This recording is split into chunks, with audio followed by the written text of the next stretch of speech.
The School That Taught Segregation. Chapter 1. A School Like No Other. The morning sun cast long shadows across the grand entrance of Greenwood Academy as Ethan Carter stepped out of his mother's car. The imposing brick building loomed before him, its ivy-covered walls whispering tales of an institution that had stood for generations. He adjusted his backpack, and as he walked through the school gates, students bustled around him, engaged in their usual morning routines. Yet, something felt off. The crowd seemed divided, not by social groups or cliques, but by something more unspoken, more ingrained. Ethan noticed that students of different racial backgrounds never seemed to mix. The laughter of one group would fade as another passed by, their expressions guarded, their gazes averted. Ethan's first class was history. As he entered the room, he instinctively moved toward a seat near the window. Before he could sit, a student nearby, a boy with dark curly hair, gave him a pointed look. "You sure you want to sit there?" he asked in a low voice. Ethan frowned. "Why?" The boy merely shrugged. "Just saying, people usually sit with their own." Ethan's stomach churned at the words. His eyes darted around the room, and for the first time, he saw it clearly. There was an invisible line drawn through the classroom. One side of the room was occupied by white students, the other by students of color. No one seemed to challenge this arrangement, and the teacher didn't acknowledge it either. Determined not to follow an unwritten rule he didn't understand, Ethan sat in the seat he had originally chosen. A few heads turned. A couple of whispers passed through the room, but the lesson carried on as if nothing had happened. Yet, a nagging sensation settled in his chest. This was only the beginning of what Greenwood Academy had in store for him. By lunchtime, Ethan's unease had deepened. The cafeteria was another unspoken map of segregation. Groups occupied their designated tables as though assigned by some invisible force. As he scanned the room, looking for a place to sit, he felt like an outsider in a world that followed a code he had yet to decipher. A girl with auburn hair, sitting alone at a table near the window, caught his eye. She glanced at him, then at the empty seat across from her, and after a pause, gave him a barely perceptible nod. Ethan sat down. "Hey, I'm Ethan." "Lena," she said, pushing her tray aside. "You're new, right?" He nodded. "Yeah, this place, it's different." Lena's lips pressed into a thin line. "Different is one way to put it. You'll see soon enough. Greenwood has rules, even if no one says them out loud." Ethan felt a chill run down his spine. He had thought his first day would be about making new friends and finding his way around. Instead, he was beginning to realize that Greenwood Academy held secrets, ones that no one dared to speak of. Chapter 2. The Unwritten Rules. Ethan had barely settled into his new routine when he began noticing the unspoken laws that governed Greenwood Academy. It wasn't just in the classrooms or cafeteria, it was everywhere. The way teachers interacted with students, the seating arrangements on the school bus, even the assignments in group projects. It all seemed meticulously orchestrated without a single word being spoken about it. At first, he thought he was imagining it, but the more he observed, the more he realized the divisions were intentional. When he asked Lena about it during lunch, she hesitated before answering. "It's just the way things have always been," she said, stirring her soup absent-mindedly. "No one talks about it, but everyone knows their place." "That doesn't make any sense," Ethan argued. It's like the school is stuck in the past. Doesn't anyone question it?" Lena gave him a wary glance. "Some have, but questioning things here doesn't end well." She leaned in, lowering her voice. "A few years ago, a guy named Jordan tried to push back. He wanted the school to change. After a while, he just disappeared. His family moved away overnight. No one ever talked about him again." Ethan swallowed hard. "Are you saying they forced his family out?" Lenny shrugged. "I don't know, but I do know that Greenwood Academy doesn't like troublemakers." Ethan sat back, his mind racing. The school was hiding something, and he wasn't sure he wanted to find out what happened to those who broke the unspoken rules.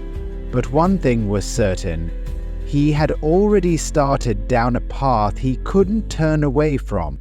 Chapter 3: Whispers in the Hallways. Ethan soon realized that he wasn't the only one troubled by Greenwood Academy's unspoken rules. In the hallways, he caught glimpses of quiet conversations, furtive glances exchanged between students who seemed just as uneasy as he was. Yet, when he tried to approach them, they would quickly lower their voices or walk away, as if afraid of being overheard. One afternoon, as he passed by the library, he heard his name spoken in a hushed tone. He paused, hiding behind a bookshelf, and listened. "The new kid, Ethan. He doesn't know how things work here," a voice whispered. "He's asking too many questions." Another voice responded, barely above a breath. "That's how it always starts. First they ask questions, then they get involved, and then..." There was a long pause before the first voice sighed. "Then they disappear." Ethan's heart pounded. He wanted to step forward and demand answers, but his instincts told him to stay hidden. He had heard enough to know that something was seriously wrong at Greenwood, and that pushing too hard could have consequences. Later that day, he confided in Lena. "People are scared," he said. "They know something, but they won't talk about it. What's really going on here?" Lena hesitated, then lowered her voice. "Ethan, this school has operated this way for decades. Some of us hate it, but no one speaks up because we've seen what happens to those who do." "But that's wrong," Ethan protested. "If everyone just accepts it, nothing will ever change." Lena's expression was grim. "Maybe, but change comes at a cost, and not everyone is willing to pay the price." Ethan clenched his fists. He had never considered himself a troublemaker, but now he wasn't sure he could stand by and do nothing. Even if no one else wanted to fight back, he knew he had to try. The only question was, how far was he willing to go? Chapter 4: A Forbidden Friendship. Ethan hadn't intended to make friends so soon, let alone one that could get him into trouble, but something about Lena drew him in. She wasn't like the other students. She didn't avoid eye contact or lower her voice when certain people walked by. She wasn't afraid to talk to him, even when others watched. One afternoon, after class, Lena led Ethan to the old greenhouse behind the school. It had long been abandoned, the glass panels covered in dust and ivy creeping through the cracks. It was the perfect hiding place. "This is where we can talk without being watched," she said, settling onto an old wooden bench. Ethan sat beside her. "Why do we even need to hide? Why is it such a big deal if we're seen together?" Lena exhaled, running a hand through her auburn hair. "Because friendships like ours don't happen here, not openly. If people see us, they'll start talking, and once they start talking, things get dangerous." Ethan frowned. That's ridiculous. It's just a friendship. Lena gave a humorless laugh. To you, maybe. But in Greenwood, everything is political. Who you talk to, where you sit, what you say, it all matters. And if you step out of line... She trailed off, staring at the vines curling around the greenhouse frame. Then what? Ethan pressed. Then people will make sure you regret it. Silence hung between them, thick with unspoken fears. Ethan had never lived in a place where something as simple as a friendship could be considered an act of defiance. But now, with every passing day, he was beginning to understand Greenwood Academy wasn't just a school. It was a battlefield, and he had just chosen a side. Chapter 5. The first protest. It started with whispers, a quiet current of defiance rippling through the school. Ethan and Lena had been talking about it for days, but it was Marcus who finally put the plan into motion.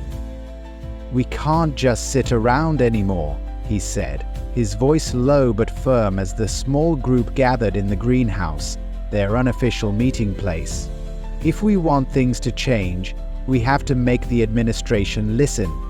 The plan was simple. The following Monday, students would come to school wearing black armbands as a silent protest against Greenwood Academy's segregationist policies.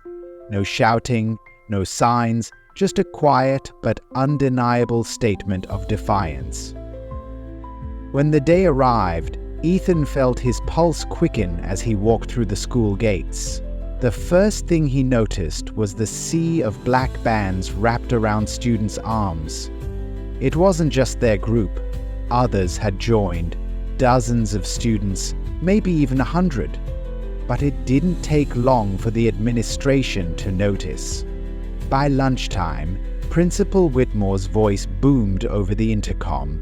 All students participating in today's unauthorized demonstration must report to the auditorium immediately. Ethan exchanged a look with Lena. "Do we go?" Lena nodded grimly. "We don't have a choice." The auditorium was packed. Teachers stood along the walls, their expressions unreadable. Principal Whitmore paced the stage, a deep frown etched into his face. "This school has rules," he began, his voice laced with barely contained anger. "And I don't tolerate disruptions. This is not a place for politics. It's a place for learning. Anyone caught wearing those armbands tomorrow will be suspended." A murmur spread through the crowd. Ethan's hands clenched into fists. "They can't just silence us," he whispered to Lena.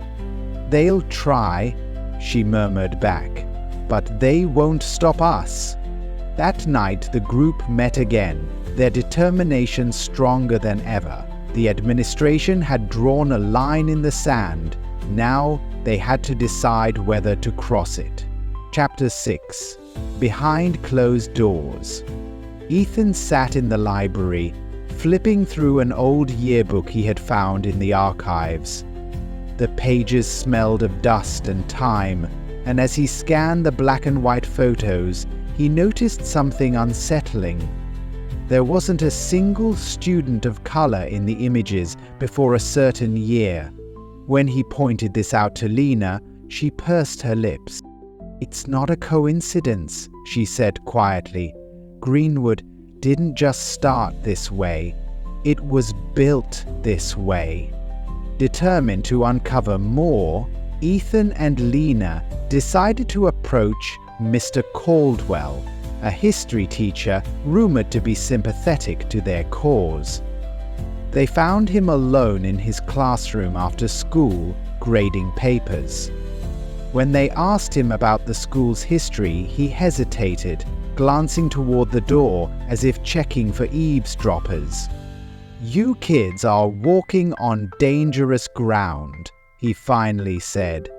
"There are things people don't want you to know." "Like what?" Ethan pressed. We just want the truth." Mr. Caldwell sighed, rubbing his temples.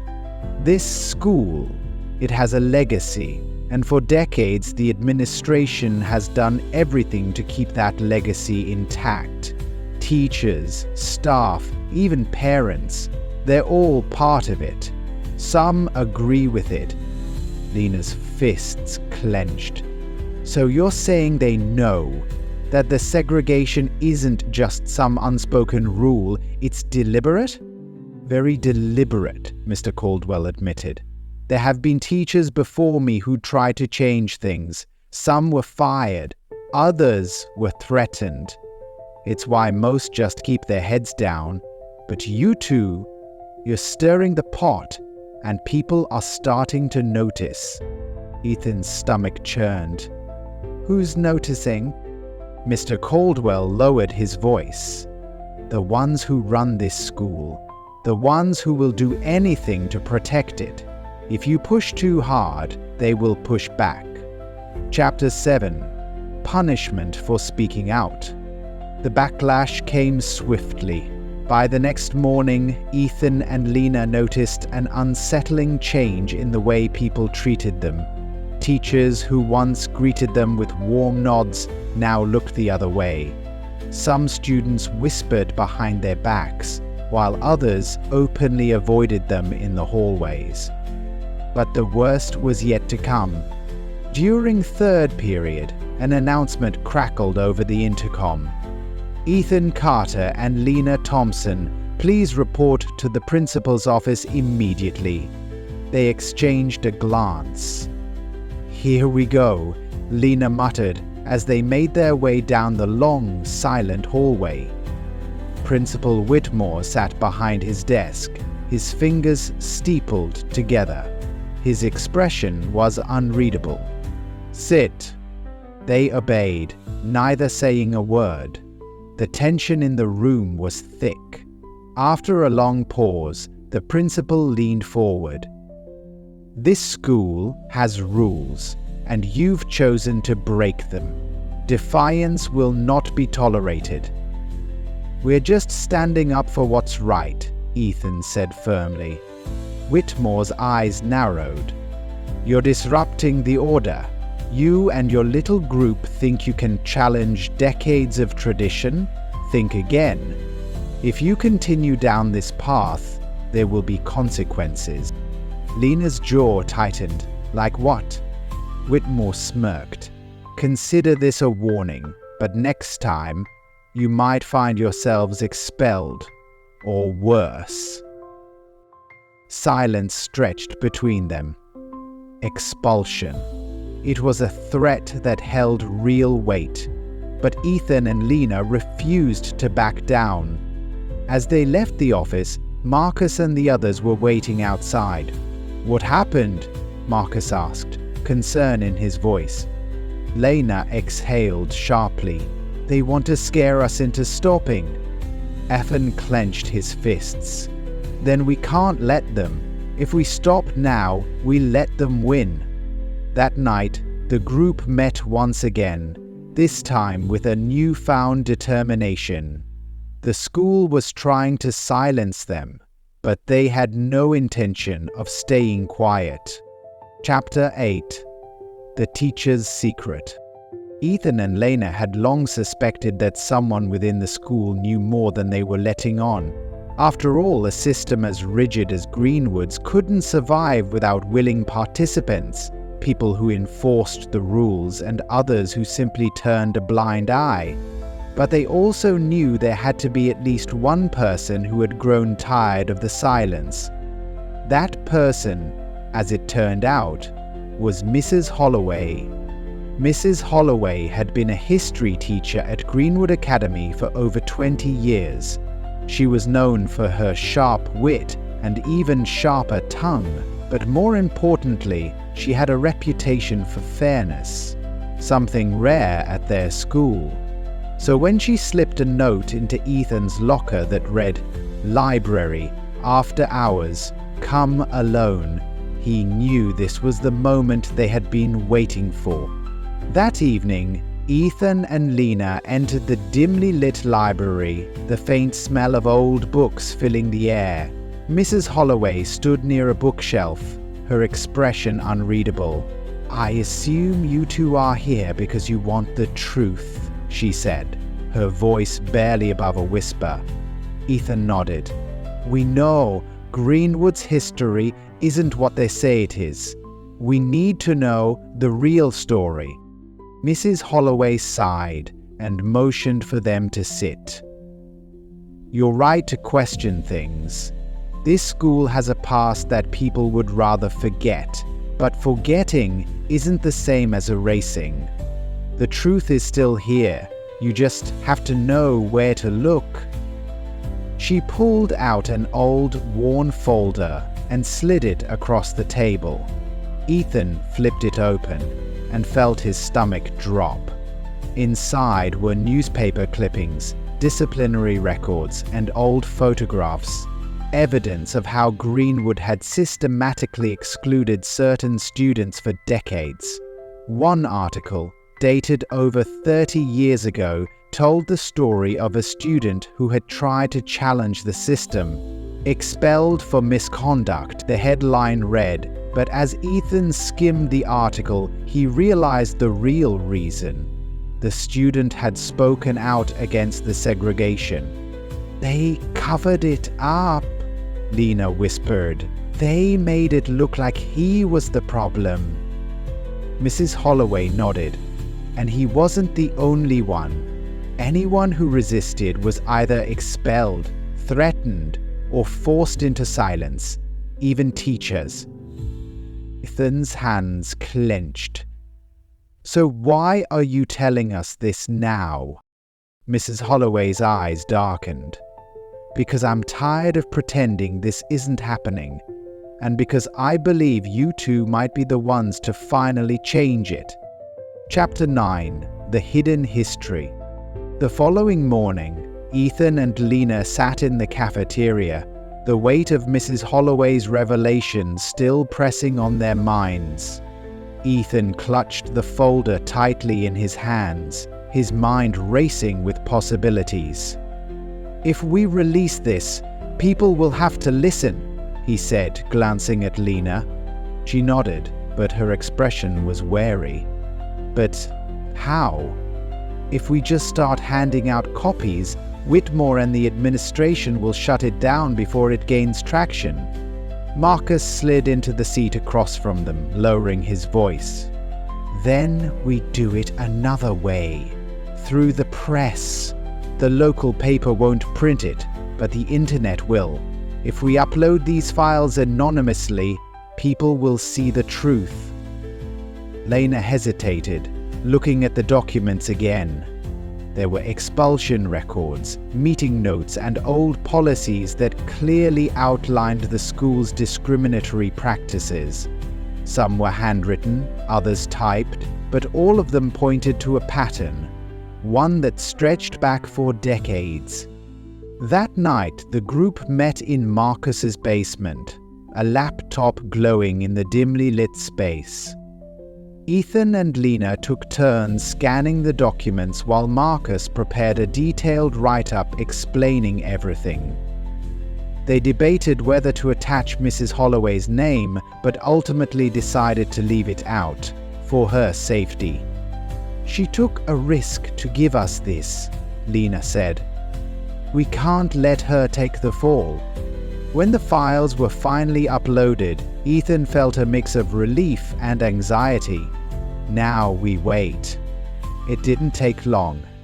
By the next morning, the leak had spread like wildfire. Students whispered in the halls, teachers exchanged nervous glances, and the tension in the air was almost suffocating. The headline on the anonymous blog read, "The Truth About Greenwood Academy, A History of Segregation." An emergency school meeting was called, and Principal Whitmore stood before the assembled students and faculty, his face pale but his voice steady. "This so-called evidence is nothing more than a collection of misinterpreted records and outdated policies. Greenwood Academy has always stood for excellence and inclusion. Do not be misled by baseless accusations. But the students weren't convinced. For the first time, Ethan saw doubt creeping into the eyes of even those who had once defended the school's traditions. The truth was out, and now there was no turning back. Chapter 10: Parents versus the System. By the time the leaked documents had made their way beyond the school walls, Greenwood Academy was no longer just a school at the center of a controversy. It was the epicenter of a town-wide battle. Parents, teachers, and even local government officials were now being forced to take sides. Ethan's mother was the first to ask questions. "Where did you get these files?" she demanded, as she placed a printout of the leaked documents on the kitchen table. Her voice wasn't angry, just cautious. "Do you understand what you've done?" "I understand exactly what I've done," Ethan replied. "And I'd do it again. This school has been lying for decades. We just exposed the truth." Lena's parents, on the other hand, were more divided. Her father supported her actions, but her mother feared the backlash. "Do you think the school is just going to let this go? There are powerful people involved in this, Lena. They'll do everything they can to protect themselves." Meanwhile, the school was doing damage control. An emergency parent-teacher meeting was held, with Principal Whitmore at the center. "These accusations are damaging not only to our school's reputation, but to the students as well. Greenwood Academy has always upheld strong moral values, and I assure you there is no truth to these allegations." But not all parents were convinced. A woman in the front row stood up. "If there's no truth to it, then why are there records? Why did this history teacher feel the need to leak the files? Perhaps you should ask why someone would manipulate outdated information to fit a false narrative," Whitmore countered smoothly. "Whoever did this is trying to divide us. We need to stand together." The room erupted into arguments. Some parents defended the school's traditions, insisting that it had always provided their children with the best education. Others demanded answers, furious that their children had been unknowingly subjected to a system built on discrimination. Outside the meeting, groups of parents clashed. Protest signs appeared on school grounds, and social media was flooded with messages both in support of and against the movement Ethan and Lena had started. Some parents even pulled their children out of Greenwood Academy, unwilling to associate with a school that had such a dark past. By the end of the week, it was clear this was no longer just about students versus the administration. The entire town was now at war over the future of Greenwood Academy. Chapter 11: Breaking the Chains. The days following the parent-teacher meeting saw Greenwood Academy transformed into a battleground of ideas and resistance. More students were joining the movement than ever before. It was no longer just Ethan, Lena, and Marcus. Entire groups of students were speaking out, demanding change, organizing protests, and refusing to let the truth be buried under administrative lies. A week after the leak, Ethan walked into the school courtyard to find nearly 100 students gathered in a silent demonstration. They wore black armbands, holding up signs that read, "No more lies, and we deserve the truth." The message was clear. They would not back down. "This is incredible," Lena whispered, standing beside him. "I never thought so many people would care." "People care when they see injustice firsthand," Marcus added. "And now, no one can ignore it." But not everyone supported the cause. Groups of students, many from wealthy families with deep ties to the school, sneered as they passed. Some muttered insults under their breath, others weren't so subtle. "Traitors," one student spat. "You're ruining this school." Ethan clenched his fists but didn't retaliate. "Let them talk," he murmured to Lena. "They're scared. They know change is coming." The administration, however, was not willing to accept this movement peacefully. The very next day, Principal Whitmore announced new policies designed to suppress student activism. Protests were banned. Discussions about the leaked documents were deemed disruptive behavior, and any student caught spreading misinformation would face suspension. But the students had anticipated this. Instead of openly defying the rules, they found new ways to fight back. They passed notes in class, spread information through encrypted online messages, and even used coded language to discuss the issues in the open. Every attempt to silence them only made them more determined. Then came the moment that would push the conflict to its breaking point. A group of student leaders, including Ethan, Lena, and Marcus, decided to organize a sit-in at the school gymnasium. Word spread fast, and on the designated day, nearly 200 students filled the gym, sitting cross-legged on the floor in absolute silence. Teachers tried to break them up. Principal Whitmore threatened immediate suspensions, but no one moved. Finally, security was called in. Ethan felt a surge of fear as uniformed guards entered the gym.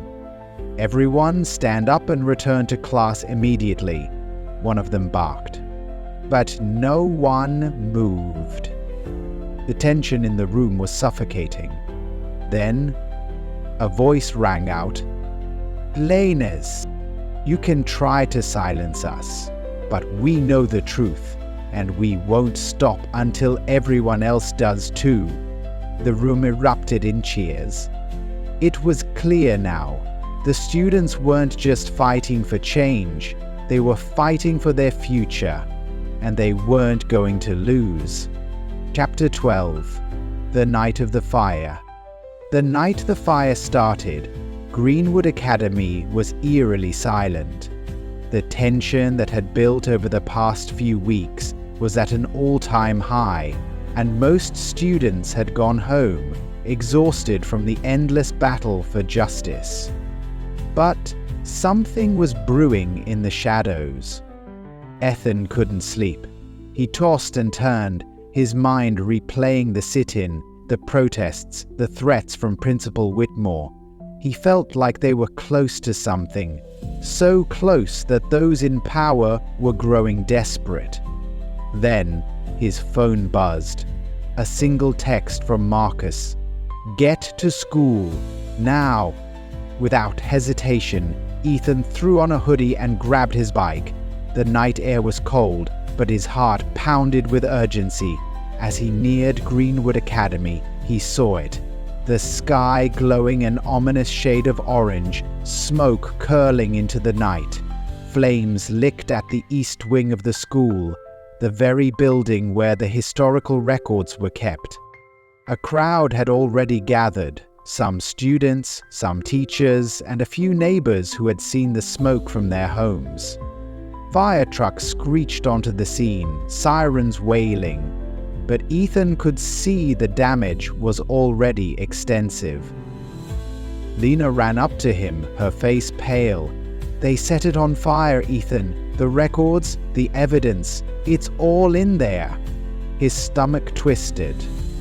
"Do you think it was an accident?" She gave him a sharp look. "After everything? No. Someone did this on purpose, and we both know who would benefit from destroying those files." Marcus joined them, his fists clenched. "The question is, will anyone believe it wasn't just a tragic accident? By morning, the rumors were everywhere. Some said it was an electrical issue, others whispered that students had done it in protest, an accusation fueled by the administration's carefully crafted narrative. But Ethan knew better. This was a cover-up. Mrs. Holloway approached them as they stood by the burned ruins the next day. Her voice was tight. They think they can erase the past by burning it. But history isn't just papers and files. It's in the people who remember. And I remember. Ethan met her gaze. Then we make sure everyone else does too. The fire wasn't the end of their fight. It was just the beginning of a new battle. Chapter 13. When the truth came out. The morning after the fire, Greenwood Academy was in chaos. The smoldering remains of the East Wing stood as a haunting reminder of what had been lost. But for Ethan, Lena, and Marcus, it wasn't just about the building. It was about the truth buried in those ashes. Social media erupted with theories. Some believed the fire had been set intentionally to destroy evidence.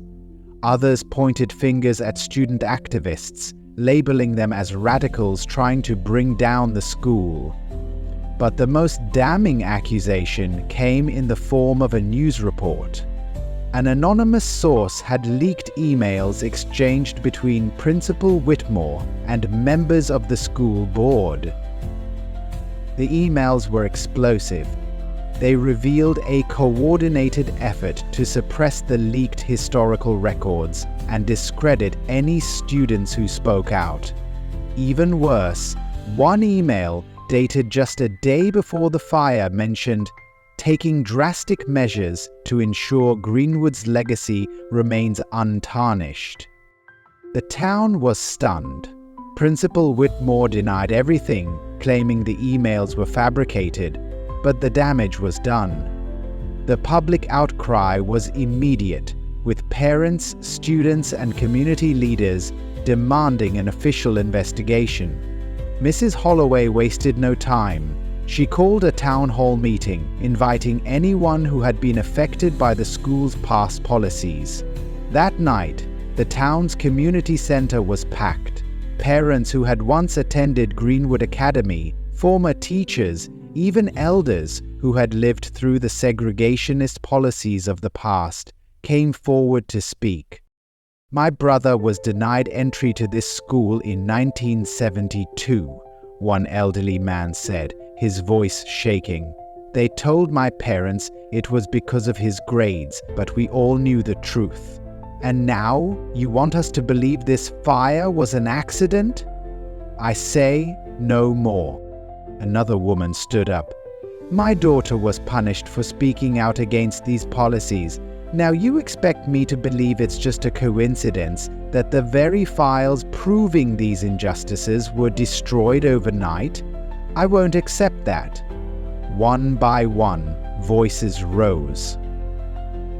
The town was no longer divided between those who wanted to ignore the past and those who wanted to uncover it. Now, they were demanding justice together. By the end of the night, the mayor announced a formal investigation into the school's leadership.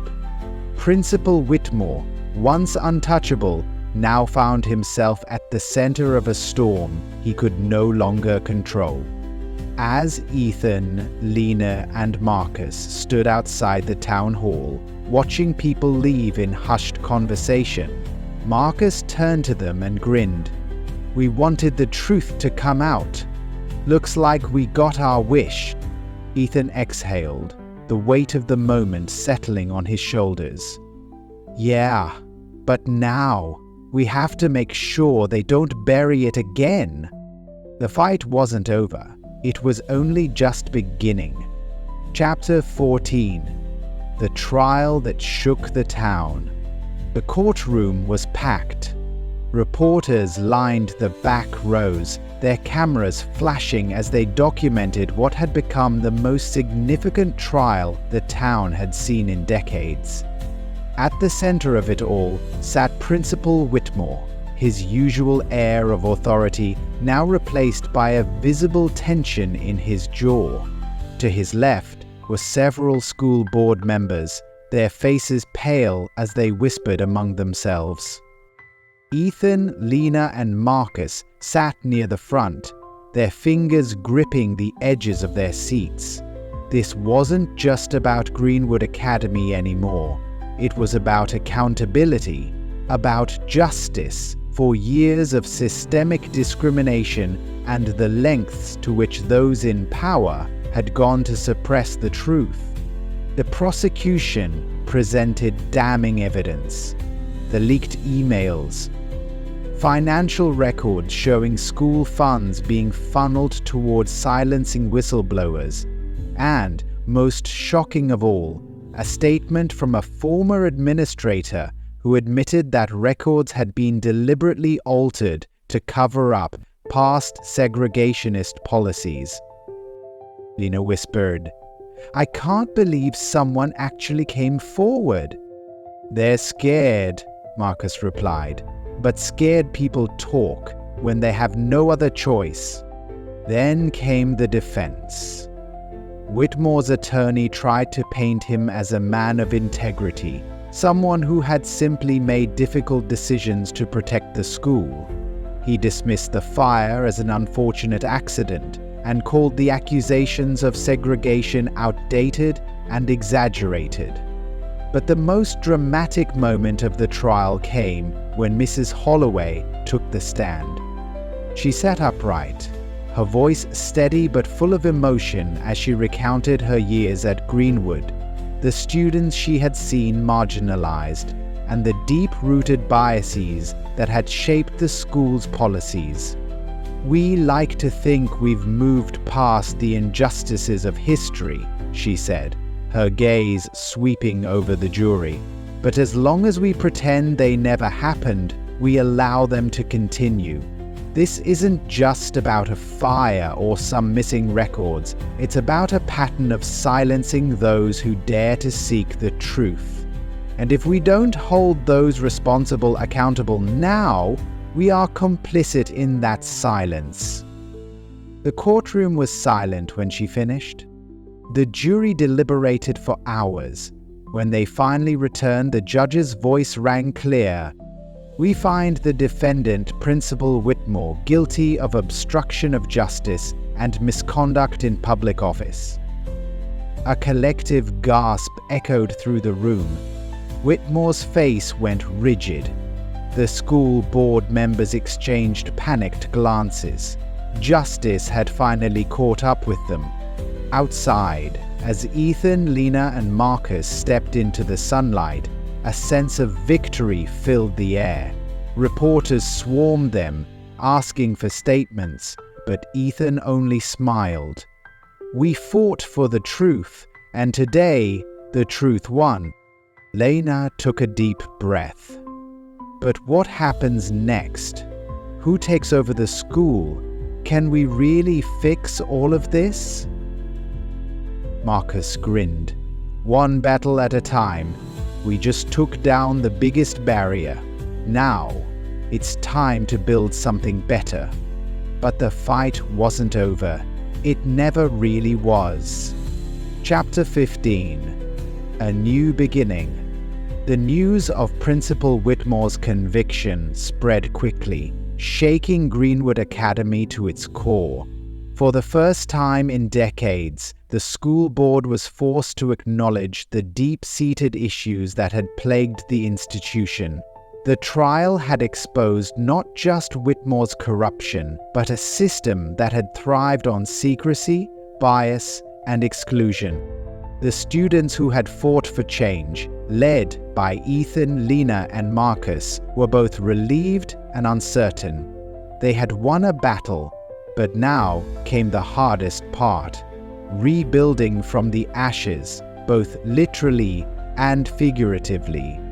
A week after the trial, an emergency school board meeting was held to determine the future of Greenwood Academy. This time, the meeting wasn't closed door. The auditorium was packed with students, parents, teachers, and community members, all eager to witness history in the making. The board announced that an interim principal would be appointed while a new leadership structure was developed. To everyone's surprise, the name they put forward was none other than Mrs. Holloway. A murmur spread through the crowd as she stepped forward, adjusting her glasses before speaking. For too long, this school has been a symbol of exclusion and silence. If we are to move forward, we must acknowledge our past and ensure that every student, regardless of background, feels seen, heard, and valued. Applause erupted. But as the excitement settled, the real questions began. What about the curriculum? One parent asked. Will the truth about Greenwood's history be taught? What about the teachers who supported Whitmore? A student added.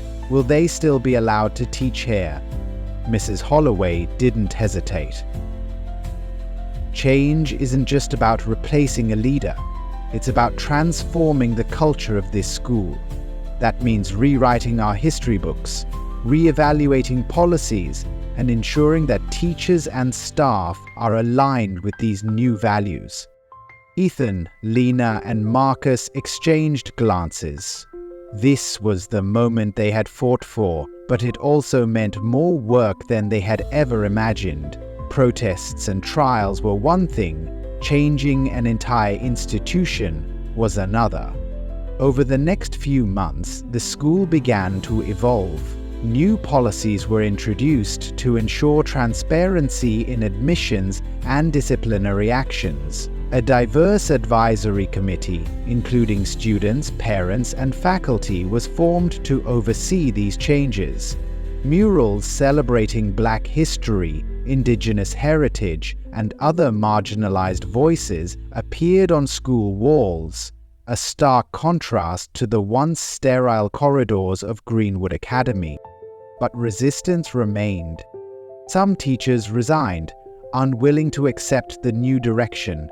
A few parents withdrew their children, claiming the school was abandoning tradition. Anonymous threats and hate messages still appeared on social media, reminding everyone that the fight against prejudice wasn't over. One afternoon, as Ethan walked through the halls, he spotted a freshman staring at one of the new murals. The young boy turned to him and said, "My grandpa went here. He never told me about any of this. I guess he didn't want me to know." Ethan smiled, nodding. "Now you do, and no one can take that away." Lena and Marcus joined him outside, watching as students moved through the courtyard, some still hesitant, others embracing the changes. Marcus sighed. "We did it, huh? We actually changed something." Lena smirked. "We started something. Real change takes time." Ethan nodded. "Yeah, but at least now, the school is finally learning the right lessons." Greenwood Academy wasn't perfect. It never would be, but for the first time, it was on the right path. And that, at least, was a beginning. The school faces a major transformation, but is real change finally possible?